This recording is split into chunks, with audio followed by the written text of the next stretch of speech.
Hello, everybody. My name is Aisha, and I'm the School Success Lead here at Komodo Wellbeing. We're delighted to introduce Chris Maitland from GEMS Metropole Waha, who'll be speaking to us about his school journey using the Komodo platform. Welcome, Chris, and thank you for your time today. Hi there. Looking forward to discussing Komodo in greater detail. Let's get started. So it would be great if you're happy to share with us what's your role at the school. My role is current class teacher of Year 4 and also head of Year 4. So I overlook student leadership and also co-chair of wellbeing throughout the school as well. Let's start off with an opening question. Why do you think GEMS Metropole was looking for that wellbeing solution? Well, I think it was twofold. The first one is obviously the framework in Dubai is introducing wellbeing. So we needed something to obviously make sure that we are following it, making sure that we're looking after the children in our care. But also as well, with it was being a brand new school opening up to 600, 700, 800 students and possibly more in the coming years, we need to be able to track the well-being of the students coming in from a variety of different countries, a variety of different backgrounds, and just make sure that when they come to GEMS Metropole, they're heard, they can have a voice, they've got somewhere to share their thoughts, their feelings, and have teachers who know them just that little bit better and can really delve into their worries and their successes and really try and help develop them as a whole-rounded person rather than just an academic person. I think at the core of what you've said there that really sums it up, it's that empowerment of the student voice. You mentioned there that the KHDA framework certainly has perhaps pushed things along about your school being able to take that proactive approach. What about historically? What did GEMS Metropole do and how did they approach student wellbeing before? Well, GEMS Metropole only opened up in September, and it was very much a case of looking at body language of the children and trends from attendance data. We had the zones of regulation and we had a QR code which was added on so that the children could scan in and let the counsellor know that they needed help or they needed to speak to someone. The problem that came from that was, even though it was visible and the teachers would talk about it, we then introduced a sort of management device which would stop children using the camera, which meant the QR code wouldn't be able to be used. And unfortunately, it just meant that children then lost that access. They lost that kind of voice. So that was where our story began. And then we're looking to evolve and make sure that every child has that opportunity. So it sounds like the school's obviously tried a number of different things and some are perhaps working better than others. And I can see now where that journey's come from. So when you've arrived at the point of introducing Komodo, how easy was it for you and the school to set that up? Quite quick. We literally spent 20 minutes on the morning just making sure the children were in or had the app downloaded, and then once they were in, it was then a case of them exploring it.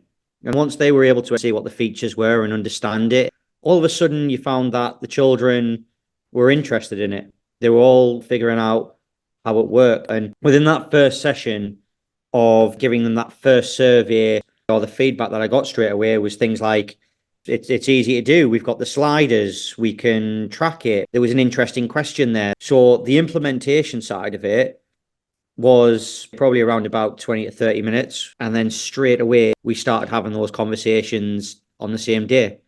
And it makes a massive difference. That's so fantastic to hear. So you've obviously mentioned that you've been able to see the engagement and the enthusiasm so quickly. What would you say are the key improvements in student well-being since you've implemented Komodo? I think the big ones would be, this is something that our children really took on board. We actually have a display outside in the corridor, which the children are particularly proud of, which highlights Komodo itself. It's something that they wanted to share. The areas that have improved would be, well, sleep was one of them. Sleep was a massive issue that we had. It was something that cropped up from the surveys. It was something that was a massive issue. Now it's not an issue at all. Now we've got achievement in learning. We've got PT assessments and we've got assessments that have been happening throughout the year. All of a sudden, the drop-off rate from the graphs that we have are not as severe.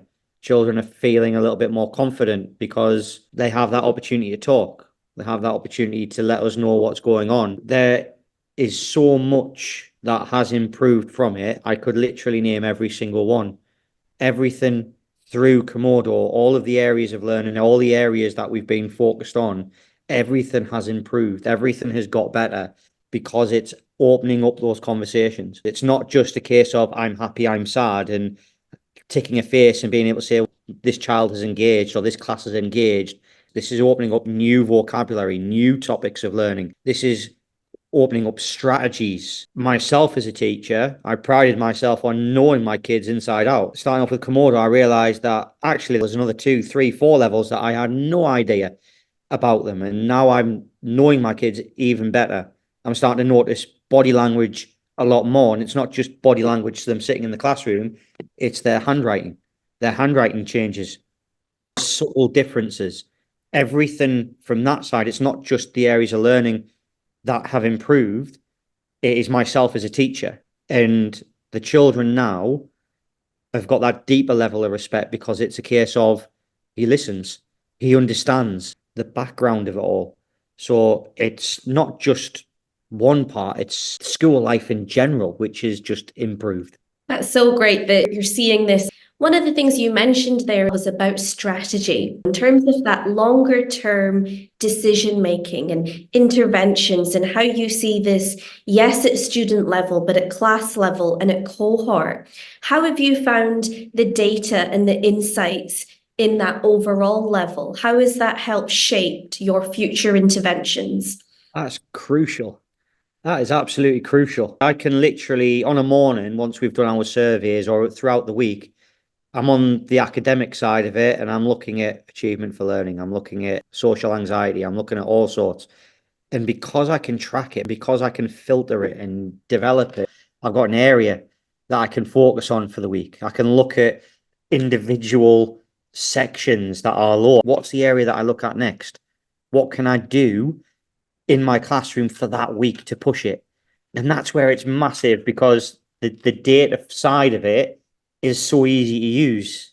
It's so easy to track. It's so friendly. I can just take it and run with it. Now embedded in me throughout the year because I'm doing it on a regular basis. I'm able to check it, do it quite quickly. And if I can, I'd like to tell just a little bit of something that cropped up for us when we used it. Was obviously recently in Dubai, we had the floods. The first day we got back, we did a Komodo quiz, and the results were actually very different to what I was expecting because it wasn't a group that I was expecting to be so low. And we found out that our boys more upset over the fact of what had happened. It hit them harder than what we thought. And all of a sudden their well-being was a lot lower than what the girls was. So we needed to do something to obviously address that. So myself, my other teacher, we were able to pull together a PowerPoint, something to go through what was the cause of it, why it happened, is it likely to happen again?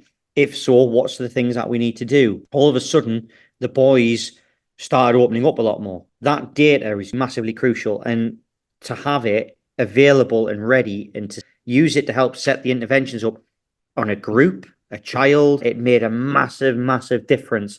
And a lot of children were obviously very, very scared of it happening again. Were able to verbalize what they were saying. They were able to talk about it in a safe environment, and it made it easier for them. It's massively important. So it's certainly been giving you that insight back, which you've been able to then turn into that immediate intervention. So that's really good to hear. As a final question, you touched on KHDA earlier when you mentioned about the background as to why you were looking for this platform. As you think about this as a school-wide level, how valuable do you think the Komodo insights are into supporting that KHDA framework moving forward? That's going to be crucial. Again, like I've used that word on the previous question, it is going to be crucial. KHDA want to be able to see it straight away. They want to be able to identify that's it's working there. So the way Komodo is set up makes it very easy. it becomes massively important because, as I said, KHDA, looking at data, I see it straight away. It just shows how easy it is. It shows how straightforward it is. And that is going to be massive when it comes down to it. We can track everything, and that is where we can identify everything. And that's what will make the difference in KHDA in that aspect of looking at it as a whole school level is going to be absolutely crucial in order to make those next steps in helping those children, helping those staff, and making sure that anybody in our care are well looked after. And that's what the government, KHDA, are going to be looking for, and that's going to make the biggest difference.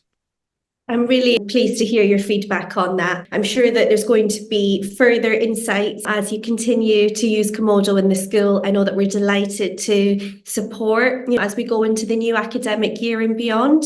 Is there anything else that you want to share with us? For me personally, when I first started my wellbeing journey about a year and a half ago, didn't know Komodo at all. I was using a box and a piece of paper, and very few people used it. Introduction to Komodo within 6 weeks, 8 weeks.